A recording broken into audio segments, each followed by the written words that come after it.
चलिए आपको सीधा ले चलते हैं। प्रधानमंत्री नरेंद्र मोदी वेसाक वैश्विक समारोह को संबोधित कर रहे हैं बुद्ध पूर्णिमा के अवसर पर। वैक्सीन है नहीं है लोग every day to serve others in need. To those who have suffered and lost their near and dear ones, I would like to extend condolences. I grieve with them. Friends, by studying the life of Lord Buddha, there is mention of the four sides. These four sides brought Lord Buddha face to face with human suffering. At the same time, it ignited within him the desire to devote his life to removing human sufferings. Lord Buddha taught us, Bhavatu Sabba Mangalam. Blessings, compassion, and welfare of all. In the last year, we have seen several individuals and organizations rise to the occasion and do everything possible to reduce suffering. I have also learnt of the generous contribution of equipment and materials made by the Buddhist organizations, followers of Buddha Dharma from world over. The scale, both in terms of population and geographical space, of the task is huge. Humanity has been humbled. By the outpouring of generosity and support from fellow humans, these actions are in line with the teachings of Lord Buddha. It manifests the supreme mantra of Appadipo Bhava. Friends, COVID-19 is certainly a major challenge we face. While we do everything possible to fight it, we must not lose sight of the other challenges humanity faces. One of the biggest challenges is that of climate change. Reckless lifestyle of the present threaten the coming generations. Weather patterns are changing. Glaciers are melting. Rivers and forests are in danger. We cannot let our planet remain wounded. Lord Buddha put emphasis on a way of life where respect for Mother Nature is paramount. I am proud to share that India is among the few large economies to be on track to completing their Paris targets. For us, sustainable living is not only about right words, it is about the right actions. Friends, the life of Gautam Buddha was about peace, harmony, and coexistence. Today, there are still forces remaining whose existence depend on spreading hate, terror, and mindless violence. Such forces do not believe in liberal democratic principles. The need of the hour is for all those who believe in humanity to come together and defeat terror and radicalization. For that, the path shown by Lord Buddha is absolutely relevant. Lord Buddha's teachings and the importance given to social justice can become a global unifying force. He rightly said, Natti Santi Paran Sukham. There is no higher bliss than peace. Friends, Lord Buddha was the reservoir of brilliance of the entire universe. From him, we all could draw light from time to time and take the path of compassion. Universal responsibility and welfare. Mahatma Gandhi rightly said about Gautam Buddha, and I quote, Buddha taught us to defy appearances and trust in the final triumph of truth and love. Unquote. Today, on Buddha Purnima, let us renew our commitment to the ideals of Lord Buddha. I join you all in praying to the triple gem to provide relief from the testing times of global COVID-19 pandemic. Thank you. Thank you very much.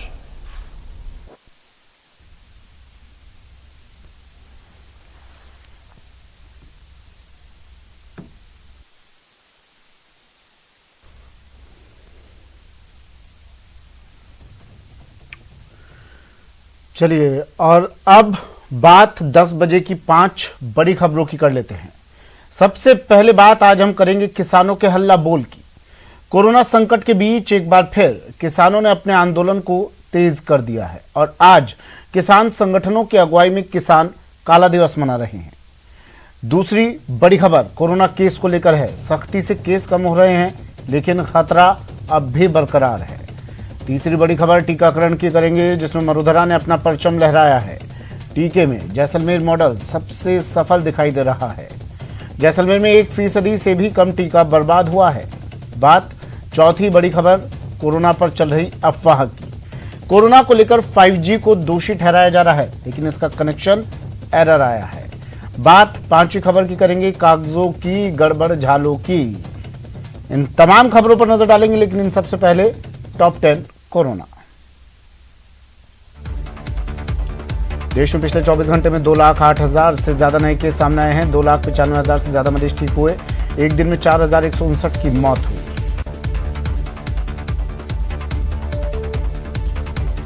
Corona के कहर के बीच vaccine की किल्लत हो गई है। इस बीच सूत्रों ने बताया कि फाइजर कोरोना टीके की 5 करोड़ खुराक इसी साल देने को तैयार है।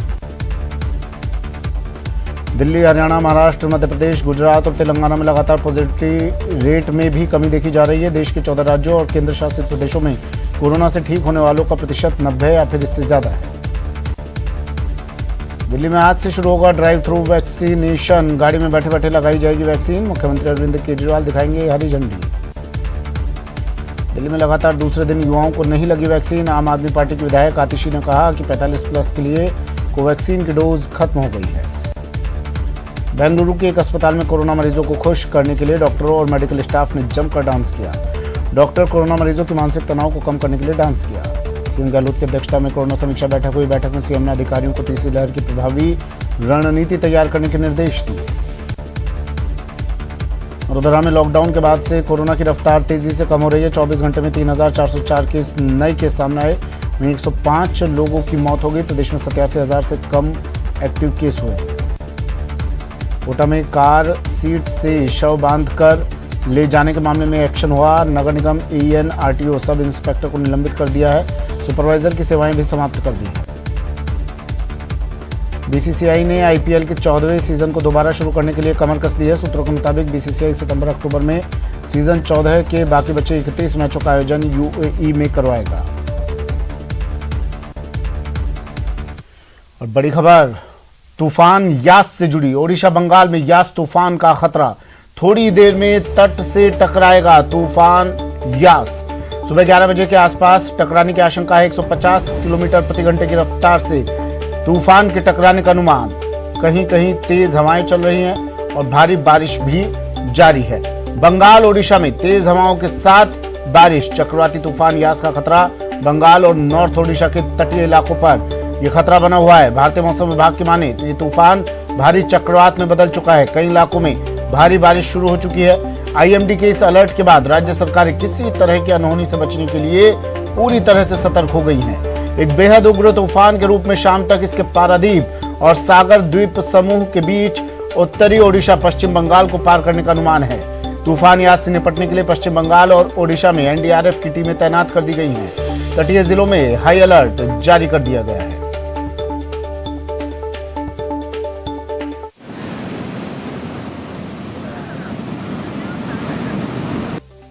चक्रवाती तूफान यास ने वेरी सीवियर साइक्लोनिक स्टॉर्म की शक्ल ले ली और अब इसका असर पूर्व मिदनापुर में देखने को मिल रहा है। समुद्र पूरे उफान पर है और मैं आपको ये बता दूं कि साइक्लोन जो है उन्हें 5 श्रेणी में जो है बांटा गया है। साइक्लोनिक स्टॉर्म जहां पर विंड स्पीड 62 से लेकर 87 किलोमीटर पर आवर की रहती है। सीवियर साइक्लोनिक स्टॉर्म जहां पर विंड स्पीड 88 से लेकर के 117 किलोमीटर प्रति घंटे की रफ्तार से रहती है। वेरी सीवियर साइक्लोनिक स्टॉर्म जहां पर जो विंड स्पीड है 118 से लेकर के और 165 किलोमीटर पर आवर की स्पीड में रहता है और इसी श्रेणी में जो है यास तूफान को रखा गया है। इसके बाद एक्सट्रीमली सीवियर साइक्लोनिक स्टॉर्म जहां विंड स्पीड 166 से लेकर के 220 किलोमीटर पर आवर तक रहती है। उसके बाद की जो श्रेणी है सुपर साइक्लोन जहां पर 220 किलोमीटर प्रति घंटे की रफ्तार से भी तेज हवाएं बहती हैं। पिछले साल पश्चिम बंगाल में अम्फन ने दस्तक दी थी जो एक सुपर साइक्लोन था और इस बार यास जो कि एक वेरी सीवियर साइक्लोनिक स्टॉर्म है इसका असर जो अभी देखने को मिल रहा है ये साफ है कि ये तूफान विनाशकारी होगा। राज्य सरकार ने कमर तो कस ली है लेकिन मशक्कतों का सामना करना पड़ रहा है। जो भी राहत कर्मी हैं उन्हें। वीडियो जर्नलिस्ट आशीष धर के साथ आशिका सिंह, न्यूज़ 18 इंडिया, दीघा। देखिए साइक्लोन यस का इम्पैक्ट धीरे धीरे ज़्यादा हो रहा है। अभी हम केंद्रापड़ा में हैं और जो 4 जिले डायरेक्ट इम्पैक्ट उसमें फील हो रहा है उस जिले में केंद्रापड़ा भी है और केंद्रापड़ा में झमाझम बारिश सुबह से हो रही थी मगर अभी इसकी रफ्तार बहुत तेज हो गई है। हवा भी बहुत तेज रफ्तार से बह रही है। तूफानी हवाएं अंदर तक हम जा नहीं पा रहे हैं क्योंकि अंदर बहुत पेड़ उखड़े पड़े हैं और कुछ जगह पे जो इलेक्ट्रिक पोल हैं वो भी नीचे गिरे पड़े हैं। तो अभी कहाँ कितना डैमेज हुआ ये पता नहीं चल पा रहा है क्योंकि लैंडफॉल करने का टाइमिंग अभी आगे कर दिया गया है। अब आईएमडी की तरफ से जो ताज़ा जानकारी मिल पा रही है उसके मुताबिक 10 से 11 बजे के बीच ये लैंडफॉल करेगा।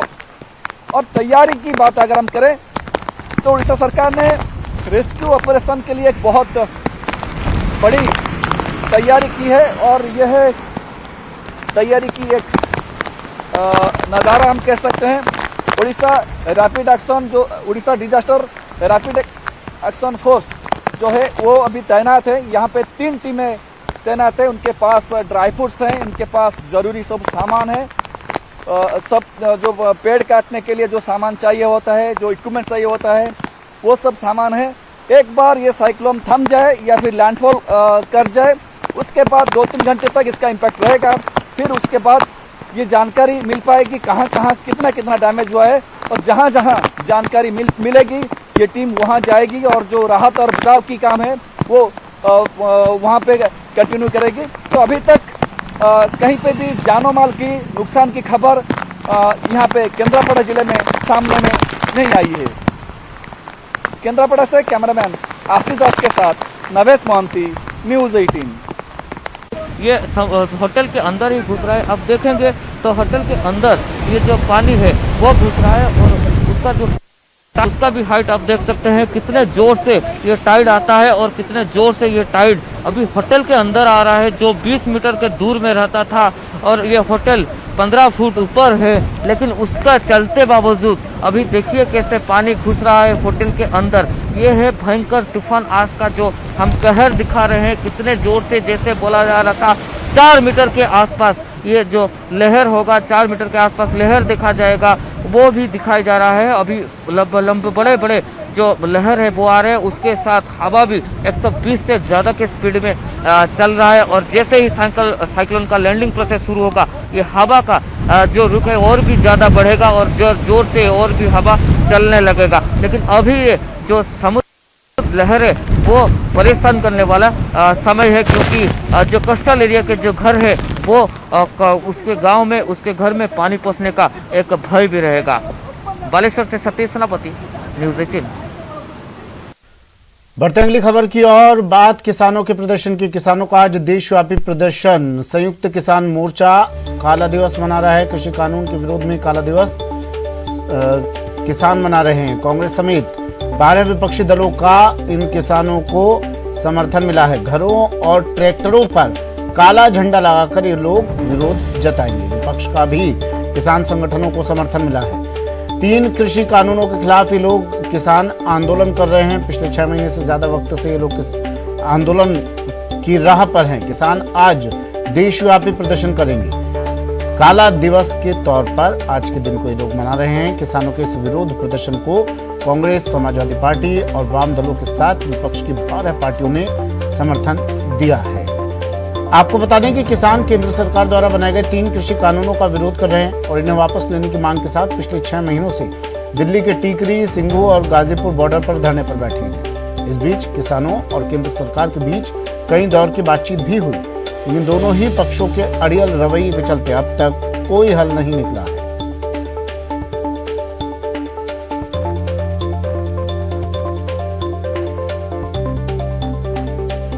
आज काला दिवस है, विरोध मना रहे हैं हम।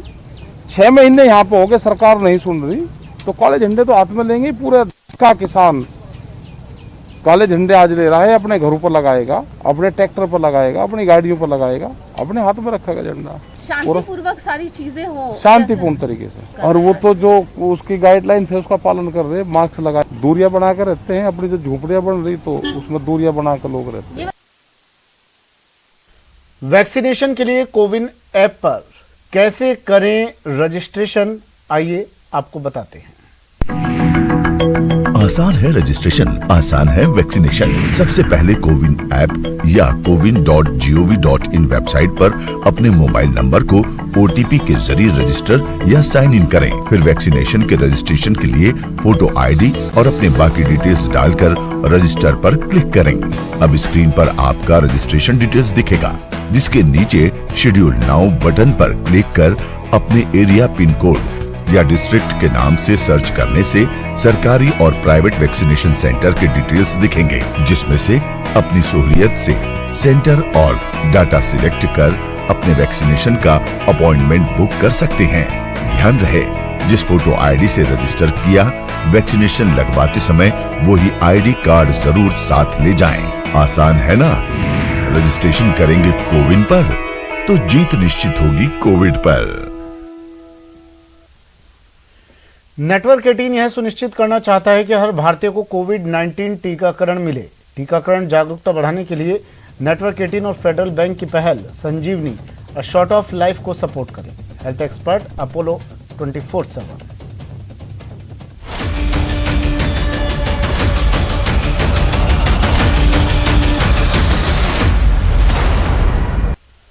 ब्रेक के बाद स्वागत है आपका। बढ़ते हैं अगली खबर की ओर। खबर चाकसू से। चाकसू में 2 बच्चों की मौत हो गई। बच्चियों के साथ एक मां ने कुएं में छलांग लगा दी। कुएं में डूबने से 2 बच्चों की मौत हो गई। महिला गंभीर रूप से घायल हुई है। कारणों का फिलहाल पता नहीं चल पाया है। पुलिस मौके पर पहुंची और पूरे मामले की जांच में जुट गई है। ये पूरा मामला चाकसू के जयसिंहपुरा गांव का है।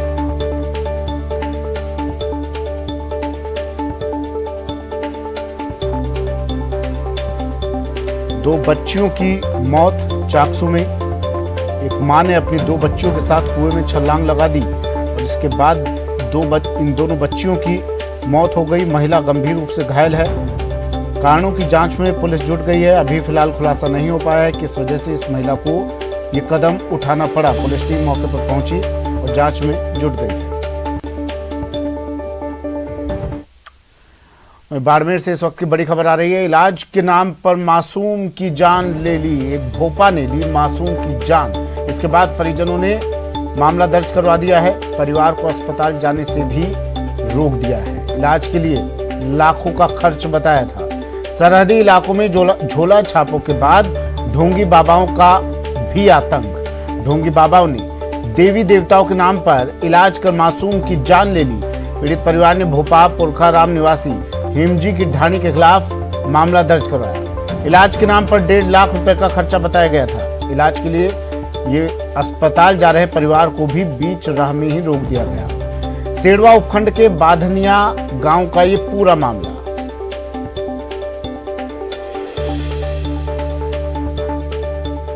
बाड़मेर से सहयोगी प्रेमदान देथा फोन लाइन पर जुड़ गए हैं। प्रेमदान, पूरा मामला क्या है ये? देखिए, सबसे बड़ी बात यह है कि ग्रामीण इलाकों में जो चिकित्सा व्यवस्था कमजोर है, उसी का ये नतीजा है कि एक ढोंगी ने एक मासूम की जान ले ली और उसके परिजनों को जब बताया गया कि उनको 1.5 लाख रुपए का इलाज है, खर्चा होगा, उसी के ऊपर उस ढोंगी ने इसके ऊपर इलाज के नाम पे टोटके किए और जिससे उसकी मौत हो गई। लेकिन प्रेमदान, सवाल यह है, देखिए ग्रामीण इलाकों में जागरूकता का अभाव होता है, लेकिन क्या शासन प्रशासन भी इतना लाचार नजर आता है इन भोपाओं के सामने, इन ढोंगी बाबाओं के सामने? क्यों नहीं कोई कार्रवाई की जाती है?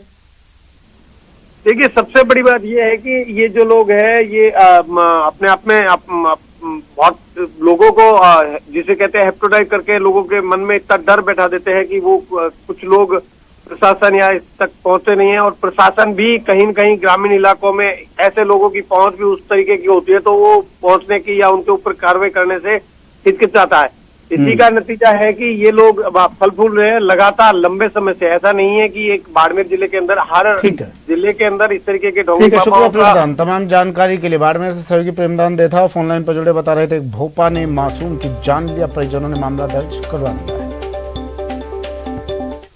खबर भरतपुर से। भरतपुर के रुदावल कस्बे का एक वीडियो वायरल हो रहा है जिसमें कुछ पुलिसकर्मी और व्यापारी बहस करते देखे जा रहे हैं। बताया जा रहा है कि पुलिसकर्मियों ने व्यापारियों के साथ गाली गलौज की थी, जिसके बाद व्यापारी आक्रोशित हो गए। पुलिसकर्मियों और व्यापारियों के बीच काफी देर बहस होती रही। बाद में थानाधिकारी मौके पर पहुंचे और मामले को शांत करवाया। व्यापारियों का कहना है कि इन लोगों को रुदावल थाने पर तैनात हुए काफी दिन हो गए हैं और वे आए दिन किसी न किसी से उलझते रहते हैं।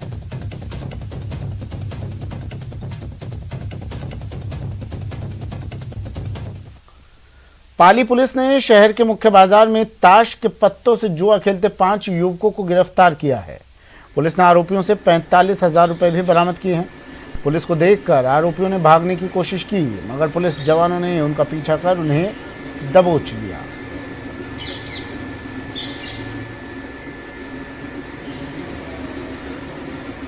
इतला मिली थी कि रूई कतला में काफ़ी व्यक्ति इकट्ठे होकर और जुआ खेल रहे हैं, जिस पर दल के साथ में वहाँ दबिश दी गई। तो वहाँ 5 व्यक्ति ताश पत्ती से जुआ खेलते हुए मिले, जिस पर 5 को डिटेन किया गया। उनके कब्जे से जुआ सामग्री के ताश पत्ती और उसके अलावा 45,000 रुपये नकद मिले, जिसको जब्त करके और आरपीजीओ के अंदर मुकदमा दर्ज किया गया है। खबर कोटा से। कोटा में न्यूज 18 की खबर का बड़ा असर। कार से शव बांध कर ले जाने का यह मामला। नगर निगम एईएन आरटीओ सब इंस्पेक्टर को निलंबित कर दिया गया। इस मामले के सामने आने के बाद सुपरवाइजर की सेवाएं भी खत्म। कार में शव ले जाने का पूरा मामला है और न्यूज 18 राजस्थान ने इस खबर को प्रमुखता से दिखाया था, जिसके बाद ये कार्रवाई की गई। लापरवाह कार्मिकों पर गाज गिरी। नगर निगम एईएन आरटीओ सब इंस्पेक्टर को निलंबित कर दिया गया। सुपरवाइजर की सेवाएं भी समाप्त कर दी गई। एम्बुलेंस कर्मी के खिलाफ एफआईआर दर्ज की गई है। 2 एम्बुलेंस को सीज कर दिया गया है और मामले की जांच के लिए एक टीम का भी गठन किया गया है। मेडिकल कॉलेज में बड़े स्तर पर अब टीम और जाब्ता तैनात है।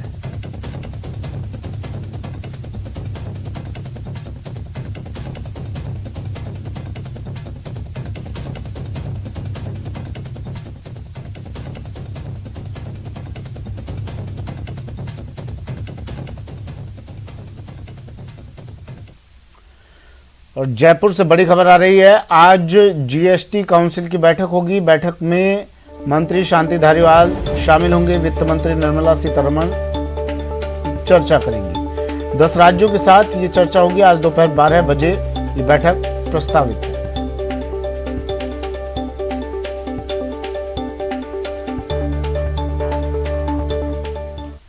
वक्त एक ब्रेक का। ब्रेक के बाद बात गोल्डन सिटी जैसलमेर के गोल्डन परफॉर्मेंस की।